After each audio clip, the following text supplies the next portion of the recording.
Hi dears, welcome back to our channel. എല്ലാവർക്കും പുതിയ വീഡിയോയിലേക്ക് സ്വാഗതം. അപ്പോൾ ഇന്ന് ഇതുപോലെയുള്ള ഒരു പ്ലാസ്റ്റിക് ക്യാപ്പിൽ നമ്മൾ അടിപൊളിയായിട്ട് ഒരു കമ്മൽ ഉണ്ടാക്കി എടുക്കുകയാണ്. അപ്പോൾ ഇന്നത്തെ വീഡിയോ കാണാം. അപ്പോൾ മെറ്റീരിയൽസ് ഇതൊക്കെയാണ്. മെയിനായിട്ട് നമുക്കൊരു ക്യാപ്പ് വേണം, പിന്നെ ഒരു ആണിയോ അല്ലെങ്കിൽ അതുപോലെ ഷാർപ്പായിട്ടുള്ള ഒരു മെറ്റൽ പീസ്. ഓക്കെ, ഇതൊരു സൂചിയാണ്, ചാക്ക് തുന്നുന്ന ഒരു സൂചിയാണ്. അപ്പോൾ ഇതുപോലെ ഒരു മെറ്റൽ പീസ് എടുക്കുക, പിന്നെ അതിങ്ങനെ ഫ്ലെയിമിൽ കാണിച്ച് നന്നായി ചൂടാക്കിയ ശേഷം നമുക്ക് ക്യാപ്പിൽ വെച്ച് ഒരു ഹോൾ ഉണ്ടാക്കണം. നമുക്ക് നൂല് കോർക്കാൻ വേണ്ടിയിട്ടുള്ള ഹോള് ഈ ക്യാപ്പിന് നടുവിലാക്കണം. അപ്പോൾ ഇത് ഞാൻ ജസ്റ്റ് വീഡിയോയ്ക്ക് വേണ്ടി ഫ്ലെയിം ഇങ്ങനെ കാണിക്കുകയാണ്. ഇത്രയും ചൂടാക്കിയ പോലെ നല്ലോണം ചൂടാക്കണം, എങ്കിലേ നമുക്ക് ഈസി ആയിട്ട് ഇതുപോലെ ഹോൾ ഉണ്ടാക്കിയെടുക്കാൻ പറ്റുള്ളൂ. അപ്പോൾ ക്യാൻഡിൽ കത്തിച്ച് വെച്ചിട്ട് അതിൽ വെച്ച് ചൂടാക്കുക, അല്ലെങ്കിൽ സ്റ്റൗവിൽ ഡയറക്റ്റ് കാണിച്ച് ചൂടാക്കിയ ശേഷം ഇതുപോലെ ക്യാപ്പിൽ ഇതുപോലെ ഇങ്ങനെ ഓട്ടയാക്കി എടുക്കാം. അപ്പോൾ നടുവിൽ തന്നെ ആക്കുക. കുറച്ച് വലിയ ഹോളിട്ടിട്ട് ചെയ്യുന്നതായിരിക്കും കൂടുതൽ ചെയ്യാൻ എളുപ്പമുണ്ടാവുക. അതിനുശേഷം നമുക്ക് ഹോട്ട് ഗ്ലൂ ഗണ്ണാണ് ഇതിന് മുകളിൽ ഇങ്ങനെ ആക്കിയെടുക്കുന്നത്. നമുക്കിവിടെ ഒരു ഈ സ്ക്വയറിൻ്റെ ഷാർപ്പായ ഭാഗം ഇല്ലാതാക്കണം. അപ്പോൾ അതിന് വേണ്ടിയിട്ട് ഇതിന് മേലെ ഇങ്ങനെ ഹോട്ട് ഗ്ലൂ ആക്കി നമുക്ക് സൈഡെല്ലാം ഒന്ന് ഇതുപോലെ ഒന്ന് കറക്റ്റായിട്ട് ഈ ഹോട്ട് ഗ്ലൂവിൻ്റെ ടിപ്പ് വെച്ചിട്ട് തന്നെ ഇങ്ങനെ ആക്കിയെടുത്താൽ മതി. അപ്പോൾ അത് ഹോട്ടായിരിക്കുന്നത് കൊണ്ട് തന്നെ വേഗം ഒന്ന് ഉരുകി ഇതുപോലെ നമുക്ക് ഈ ഒരു ഷേപ്പിൽ നല്ല റൗണ്ടിൽ ചെയ്തെടുക്കാൻ പറ്റും. ഇനി ഹോട്ട് ഗ്ലൂ ഗൺ ഇല്ലെങ്കിൽ സാധാരണ ന്യൂസ് പേപ്പർ ഫെവിക്കോളിലാക്കിയിട്ട് ഇതുപോലെ മുകളിൽ ഒട്ടിച്ചിട്ട് റെഡിയാക്കി എടുത്താലും മതി. അല്ലെങ്കിൽ ക്ലേ ആണെങ്കിൽ നമുക്ക് ഇതുപോലെ യൂസ് ചെയ്യാം. മൈദമാവ് ആണെങ്കിൽ കുഴച്ചിട്ട് ഇതുപോലെ ക്യാപ്പിൻ്റെ മുകളിൽ വെച്ചിട്ട് ഈ ഷേപ്പാക്കി എടുത്താൽ മതി. അപ്പോൾ നമ്മൾ ഇത്രയും റെഡിയാക്കി കഴിഞ്ഞ് കഴിഞ്ഞാൽ അടുത്തത് നമുക്ക് സിൽക്ക് ത്രെഡാണ്.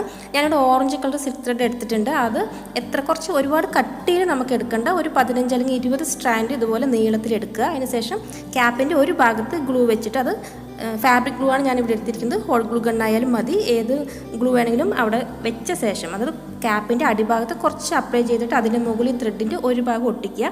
മറ്റേ ഭാഗത്ത് കുറച്ച് ഷാർപ്പായിട്ട് നമുക്ക് കോർക്കാൻ എളുപ്പത്തിന് വേണ്ടിയിട്ട് ത്രെഡിൻ്റെ അറ്റത്ത് ഞാൻ ഈ ഗ്ലൂ ആക്കിയിട്ടൊന്ന് ഷാർപ്പാക്കിയിട്ടുണ്ട്. അപ്പോൾ അതിനുശേഷം ഇതുപോലെ ചുറ്റുക. അപ്പോൾ ഓരോ പ്രാവശ്യം എടുക്കുമ്പോഴും ചേർത്തി വെച്ചിട്ട് ചുറ്റണം. അപ്പോൾ കട്ടി കുറവായത് കൊണ്ട് നമുക്ക് ചുറ്റിയെടുക്കാൻ എളുപ്പമായിരിക്കും. കട്ടി കൂടുതലാകുമ്പോൾ ഈ ഹോളിൻ്റെ ഉള്ളിൽ കൂടെ കടത്തിയെടുക്കാൻ കുറച്ച് ബുദ്ധിമുട്ടായിരിക്കും. ഫസ്റ്റ് ഹോൾ ഉണ്ടാക്കിയതിൽ കൂടെ ഞാൻ കോർത്ത് തുടങ്ങിയപ്പോൾ കുറച്ച് ലോക്ക്, പിന്നെ ത്രെഡ് കോർക്കാൻ പറ്റാതെ ഞാൻ അതിൻ്റെ ഹോള് കുറച്ചുകൂടി വട്ടം കൂട്ടുക ചെയ്തത്. അതുകൊണ്ടാണ് ഞാൻ പറഞ്ഞത് ഫസ്റ്റ് തന്നെ കുറച്ച് വട്ടം കൂട്ടിയെടുക്കുക. അതായത് ഹോൾ ഉണ്ടാക്കുമ്പോൾ കുറച്ച് കൂടുതൽ റൗണ്ടിലെടുത്താൽ നമ്മൾ എല്ലാ ത്രെഡും ചുറ്റി കഴിയുമ്പോൾ ഹോളിൻ്റെ റൗണ്ട് അവിടെ കുറയും. കണ്ടോ, ഇവിടെ ഞാൻ കുറച്ച് നല്ല ഹോള് വട്ടം കൂട്ടിയിട്ടുണ്ട്. കാരണം ആദ്യം ചെയ്തത് കോർക്കാൻ പറ്റാതെ രണ്ടാം പ്രാവശ്യം ഞാനിത് ഹോള് വലുതാക്കിയതാണ്. അപ്പോൾ ഇതുപോലെ കംപ്ലീറ്റ് നമുക്ക് റൗണ്ടിൽ ചുറ്റിയെടുക്കുക. ചുറ്റിയെടുത്ത ശേഷം ലാസ്റ്റ് വരുന്ന അവിടെ ഇതേപോലെ ഫാബ്രിക് ഗ്ലൂ തന്നെ കുറച്ച് അപ്ലൈ ചെയ്തിട്ട് അതിൻ്റെ മുകളിൽ ത്രെഡ് ഇങ്ങനെ വെച്ച് ഒട്ടിക്കാം.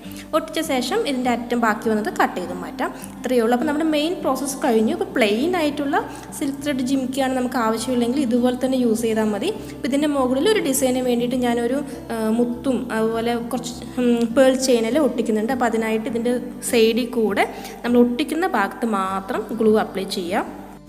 നമുക്കിതിങ്ങനെ ഡിസൈൻ ചെയ്യാൻ വേണ്ടിയിട്ട് സ്റ്റോൺസ് അല്ലെങ്കിൽ സ്റ്റോൺ ചെയിൻ, പേൾ ചെയിൻ, കുന്താൻസ് എല്ലാം യൂസ് ചെയ്യാൻ. ഞാനിവിടെ പേൾ ചെയിനാണ് എടുത്തിരിക്കുന്നത്. അത് വൈറ്റ് കളർ പേൾ ചെയിനാണ് എടുത്തിരിക്കുന്നത്. അപ്പോൾ അത് ഇതുപോലെ തന്നെ നമുക്കിതിൻ്റെ മുകളിൽ വെച്ച് പതുക്കെ ചുറ്റിയെടുക്കാം. കറക്റ്റായിട്ട് ആ എഡ്ജിൽ വരുന്ന പോലെ തന്നെ വെച്ച് റൗണ്ടിൽ വെച്ച് റെഡിയാക്കി എടുക്കുക. പെട്ടെന്ന് ഡ്രൈ ആയി കിട്ടിക്കോളും. പിന്നെ ഗ്ലൂ കൂടുതൽ സൈഡിലൊക്കെ കാണുന്നതുകൊണ്ട് കുഴപ്പമൊന്നുമില്ല. ഈ ഫാബ്രിക് ഗ്ലൂ ആയതുകൊണ്ട് ട്രാൻസ്പാരൻ്റ് ആണ്. ഡ്രൈ ആയി കഴിയുമ്പോൾ നമുക്ക് ഈ ഗ്ലൂ ഒന്നും കാണില്ല. അപ്പോൾ സെക്കൻഡ് ലെയർ ബോൾ ചെയിനാണ് ഇതിൻ്റെ മുകളിലായിട്ട് ഒട്ടിക്കാൻ പോകുന്നത്. അത് ഏത് കളർ വേണമെങ്കിലും യൂസ് ചെയ്യാൻ. ഞാനിവിടെ ഗ്രീൻ കളറാണ് എടുത്തിരിക്കുന്നത്. അപ്പോൾ ഓറഞ്ച് ഗ്രീൻ കോമ്പിനേഷന് വേണ്ടിയിട്ടാണ് ആ ഒരു കളർ എടുത്തിരിക്കുന്നത്. അപ്പോൾ അതൊക്കെ 1 മീറ്ററിന് 10 രൂപ റേറ്റിൽ നമുക്ക് വാങ്ങിക്കാൻ കിട്ടും. ഇതിൻ്റെ മെറ്റീരിയൽസിൻ്റെ വീഡിയോയിൽ ഞാൻ ഈ ഡീറ്റെയിൽസൊക്കെ പറഞ്ഞിട്ടുണ്ട്. അപ്പോൾ ഇവിടെ ഇത് കണ്ട് ഇതുപോലെ കുറേ കളേഴ്സ് ഉണ്ട്. നമുക്ക് ഇഷ്ടമുള്ള കളർ ഇതിൽ യൂസ് ചെയ്യാം. അപ്പോൾ ഗ്രീൻ കളറാണ് ഞാനിവിടെ ഒട്ടിക്കുന്നത്. അപ്പോൾ അതിനായിട്ട് ഇതേപോലെ തന്നെ ഗ്ലൂ അപ്ലൈ ചെയ്യുക. അപ്പോൾ കുറച്ച് വീതിയിൽ തന്നെ ഗ്ലൂ ഞാനിവിടെ ഇട്ടിട്ടുണ്ട്. കാരണം ഈ ഗ്രീൻ കളർ ബോൾ ചെയിൻ ഒട്ടിച്ച ശേഷം വീണ്ടും ആദ്യം ഒട്ടിച്ച് ആ പേൾ ചെയിൻ ഒരു ലെയർ കൂടി ഞാൻ ഒട്ടിക്കുന്നുണ്ട്. അപ്പോൾ അതിന് വേണ്ടി ഇതുപോലെ ഗ്ലൂ അപ്ലൈ ചെയ്ത് ഈ 2 ലെയറും നമുക്ക് ഒട്ടിച്ച് റെഡിയാക്കിയെടുക്കാം. നോർമലി നമുക്ക് ജുംക്കയൊക്കെ ഉണ്ടാക്കാൻ വേണ്ടിയിട്ട് അതിൻ്റെ ബേസ് വാങ്ങിക്കാം. സിൽക്ക് ത്രെഡ് ജുംക്കാസിന് വേണ്ടിയിട്ടുള്ള ബേസ് വാങ്ങിച്ചിട്ട് അത് ചെയ്യാം. അതില്ലെങ്കിൽ അല്ലെങ്കിൽ വാങ്ങിക്കാൻ നമുക്ക് സൗകര്യപ്പെട്ടില്ലെങ്കിൽ നമ്മൾ ഇതുപോലെയുള്ള ക്യാപ്പ് യൂസ് ചെയ്തിട്ട് ചെയ്യാവുന്നതേ ഉള്ളൂ. ഇപ്പം നമ്മൾ ചെയ്ത് കഴിയുമ്പോൾ ഉൾഭാഗത്ത് എന്താണ് വെച്ചിരിക്കുന്നതെന്ന് കാണില്ല. അതുകൊണ്ട് തന്നെ നമുക്ക് എങ്ങനെയെങ്കിലും ഈ ഒരു ഷേപ്പ് മോൾഡ് ഉണ്ടാക്കിയെടുത്താൽ മാത്രം മതിയാകും. അപ്പോൾ നെക്സ്റ്റ് നമ്മൾ ഈ ഗ്രീൻ കളർ ഈ ബോൾ ചെയിനിന് ഞാനിത് കട്ട് ചെയ്തിട്ട് ഓരോ ബോളും സിംഗിളായിട്ട് എടുക്കുകയാണ്. ചുമ്മാ അതിന് മുകളിൽ ഓരോ ഡിസൈൻ ഓരോ ബോളായിട്ട് ഒട്ടിക്കാൻ വേണ്ടിയിട്ടാണ് ഇങ്ങനെ ചെയ്യുന്നത്. അപ്പോൾ അതിനനുസരിച്ച് നമുക്ക് എവിടെയൊക്കെ ഒട്ടിക്കണം അവിടെയെല്ലാം അത് ഗ്ലൂ ഇതുപോലെ ആക്കിയ ശേഷം നമുക്ക് ഓരോ ബോളായിട്ട് അതിൻ്റെ മുകളിൽ ഒട്ടിച്ച് വയ്ക്കാം. സിൽക്ക് ത്രെഡ് ജുംക്ക ഉണ്ടാക്കുമ്പോൾ നമുക്ക് ഇഷ്ടമുള്ള ഡിസൈൻസ് അത് ഈ ത്രെഡ് ചുറ്റി എടുക്കുന്നത് വരെ കോമൺ ആണ്. അത് കഴിഞ്ഞ് ഇതിൻ്റെ മുകളിലുള്ള ഡെക്കറേഷൻ വർക്ക് നമ്മൾ ചെയ്യുന്നത് എങ്ങനെ വേണമെങ്കിലും അവരുടെ ഇഷ്ടത്തിന് ചെയ്യാം. ഓരോ ഡ്രസ്സിന് മാച്ചായിട്ടുള്ള കളേഴ്സ് യൂസ് ചെയ്യാം. കുന്താൻസും അല്ലെങ്കിൽ വേറെ സ്റ്റോൺസ് നിറയെ നമുക്കിതിൽ ഒട്ടിക്കാനുള്ള ഐറ്റംസ് വാങ്ങിക്കാൻ കിട്ടും. അങ്ങനെ എങ്ങനെ വേണമെങ്കിലും ഇതിൽ ഒട്ടിച്ച് നമുക്ക് യൂസ് ചെയ്യാം. അപ്പോൾ ഞാനിവിടെ ഗ്രീൻ കളർ ഒരു ലെയർ ഇവിടെ താഴെ ഉള്ളത് കൊണ്ട് അതിന് മാച്ചായിട്ട് മുകളിലും ഗ്രീൻ കളർ ബോൾസ് തന്നെയാണ് ഒട്ടിക്കുന്നത്. അപ്പോൾ നമ്മൾ കംപ്ലീറ്റ് ഒട്ടിച്ചു. അത് ഡ്രൈ ആവാൻ വേണ്ടി വെയിറ്റ് ചെയ്തായിരുന്നു. ഡ്രൈ ആയി കഴിയുമ്പോൾ ഗ്ലൂ ഒന്നും എവിടെയും കാണുന്നില്ല. അതിനുശേഷം ഒരു ഐപ്പിന്നിൽ ഒരു മുത്ത് കോർത്തിട്ട് നമുക്കിതിൻ്റെ ഉള്ളിലൂടെ മുകളിലോട്ട് കോർത്തെടുക്കാം. അതിനുശേഷം ഒരു ബീഡ് ക്യാപ്പാണ് ഏറ്റവും മുകളിൽ വെക്കുന്നത്. ബീഡ് ക്യാപ്പ് വെച്ച ശേഷം നമുക്കൊരു ലൂപ്പ് ഉണ്ടാക്കാം. ലൂപ്പ് ഉണ്ടാക്കാൻ കുറച്ച് ലെങ്ത്ത് മതി, ബാക്കിയുള്ളത് കട്ട് ചെയ്ത് മാറ്റാം. അപ്പോൾ ഇനി ഇയർ ഹുക്ക് എടുക്കുക. അതിൽ ലൂപ്പ് ഒന്ന് അകത്തിയിട്ട് നമ്മളിവിടെ ഉണ്ടാക്കിയ ലൂപ്പിൽ ഒന്ന് കോർത്ത് റെഡിയാക്കി എടുത്താൽ നമ്മുടെ ജുംക്ക ഇവിടെ റെഡി ആയിട്ടുണ്ട്.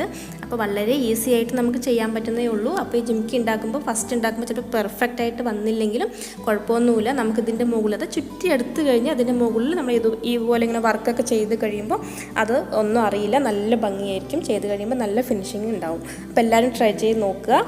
അപ്പോൾ വീഡിയോ ഇഷ്ടമെങ്കിൽ ലൈക്ക് ചെയ്യുക, ഷെയർ ചെയ്യുക, കമൻസ് എല്ലാം എഴുതി അറിയിക്കുക. ചാനൽ സബ്സ്ക്രൈബ് ചെയ്യാത്തവരുണ്ടെങ്കിൽ ഒന്ന് സബ്സ്ക്രൈബ് ചെയ്ത് സപ്പോർട്ട് ചെയ്യുക. അപ്പോൾ അടുത്ത വീഡിയോ ആയിട്ട് വരുന്നത് വരെ എല്ലാവർക്കും ബൈ, താങ്ക് യു.